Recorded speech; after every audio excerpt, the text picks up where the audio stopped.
I'm David Fife and I'm one of the litigation attorneys at Lazega Johanson. And I'm going to be talking to you about temporary protective orders and temporary restraining orders. My background in criminal law makes me uniquely suited for the issues that often come up with TPOs and TROs. Why would you need a TPO or TRO?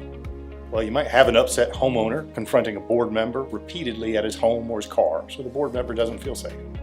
You could have an owner harassing a manager, making it difficult for the manager to do her job. You could have an owner hoarding garbage in his unit, attracting all manner of pests. Or an owner keeping 22 feral cats in his unit. I swear I'm not making that number up. This unit was basically a giant 4-room litter box. The owner's activity essentially threatens property or threatens the health and safety of other members. If something like this is happening, you need the court to stop it. Now, what's the difference between a TPO and a TRO?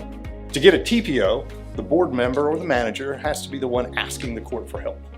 A TPO protects an individual, and it's based on the criminal stalking statute, so there must be a pattern of harassing and threatening contact by any means. It could be in person, by phone, by text, by email. If behavior meets these elements, the judge will issue the TPO. And if the owner violates the TPO, the police can arrest the owner and he'll go to jail without bond. A recent example. I got a TPO for a manager because an owner confronted the manager twice, verbally threatened her each time, kicked over chairs in her office, and sent her a threatening email. The TPO ordered the owner to stay away from this manager, and the manager could call the police if the owner confronted her again. But what if the owner's not threatening a particular person, but is engaging in conduct that threatens anyone at the community? We need a TRO in that situation. We had a case where the owner walked around the common areas waving a gun around. It's not directed at an individual, but it's frightening and intimidated anyone in the community. The association needed a TRO in that instance to stop the behavior. Before issuing a TRO, generally the court needs to see, number one, the owner's behavior is harassing and threatening. 2, conduct occurs repeatedly and is likely to continue in the future. And 3, the conduct hasn't stopped despite demand. Well, what about the owner with the rodent motel or the giant litter box I mentioned earlier? Lack conditions affecting other people and maybe threatening the property.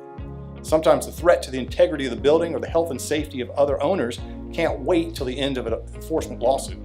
So we petition the court to stop the activity immediately. The threat's immediate, waiting to stop will only make it much worse. There's even more uses for a TRO. What about the owner who's building a pool in the backyard in violation of the covenants?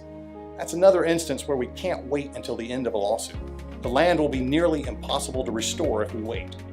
Alterations to the lot or to the home that will be extremely difficult to undo need to be stopped before they're completed, and a TRO can stop them. You don't have to put up with harassment and threats from owners. TPO can provide some real protection. And if an owner is doing something that threatens members, threatens property, or threatens the health and safety of other people, then a TRO can stop that behavior. If an owner's changing his lot or changing his home in violation of the covenants, then a TRO may be necessary to stop him before the changes become almost impossible to undo.